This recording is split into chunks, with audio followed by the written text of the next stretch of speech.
வணக்கம் இனி உறவுகளே. இசையால் கலையால் இணைந்த நட்புகளுக்கு உங்கள் அன்பன் இசையரசுவின் இனிய பணிவான வணக்கங்களையும் வாழ்த்துக்களையும் மகிழ்வோடு தெரிவித்து, நான் இன்னைக்கு ஒரு அற்புதமான பதிவை படித்தேன். அதை உங்கள்கிட்ட பகிர்ந்துக்கலாம் இருக்கேன். அறியாமையின் இருப்பிடம் அகங்காரம் என்று கூறுகிறார் ஐயா கிருபானந்த வாரியார்.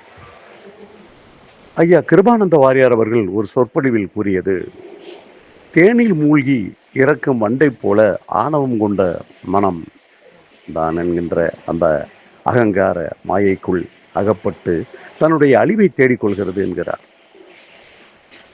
மேலும் ஆசை வயப்பட்ட மனமானது பற்றுதலில் சிக்கொண்டு ஏமாற்றத்தை எதிர்கொள்ளும் போது வன்மத்தையும் வெறுப்பையும் பிரதிபலிக்கிறது என்கிறார். ஒரு நண்பருடன் அவர் தோட்டத்திற்கு சென்றிருந்தார். அப்போது வழியில் தென்பட்ட நிலத்தில் பயிர்கள் நன்றாக விளைந்திருந்தது. அது அவருடைய நிலம் என்பதால் பயிர்கள் நன்றாக செழித்து வளர்ந்திருக்கிறது என்றேன். உடனே அவர், நாசமா போக 3 மாசத்துக்கு முன்னால தான் இந்த நிலத்தை விற்றேன், இப்போ இது விளைஞ்சா என்ன விளையாட்டு என்ன என்றார் கடுப்புடன். அந்த நிலத்தை அவர் நல்ல விலைக்குத்தான் விற்று இருக்கிறார்.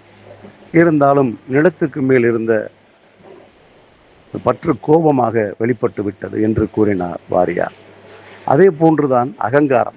அறியாமையின் இருப்பிடமான இந்த அகங்காரமே மனிதனின் அழிவுக்கு காரணமாக இருக்கிறது என்கிறார். ஆம் நண்பர்களே, நானே பெரியவன், நானே பெரியவர், எனக்கெல்லாம் தெரியும், என் பேச்சை எல்லோரும் கேட்க வேண்டும், என்னை வெல்ல எவனும் இல்லை, எல்லோரும் எனக்கு கட்டுப்பட்டவர்கள், இது போன்ற நான் என்ற அகந்தையை அகற்றுங்கள். நான் என்ற ஆணவத்தை அகற்றினால்தான் உள்ளத்தில் மனிதாபிமானம் பிறக்கும். ஆம், மனித நேயம் சுரக்கும் என்கிறார் ஐயா கிருபானந்த வாரியார் அவர்கள்.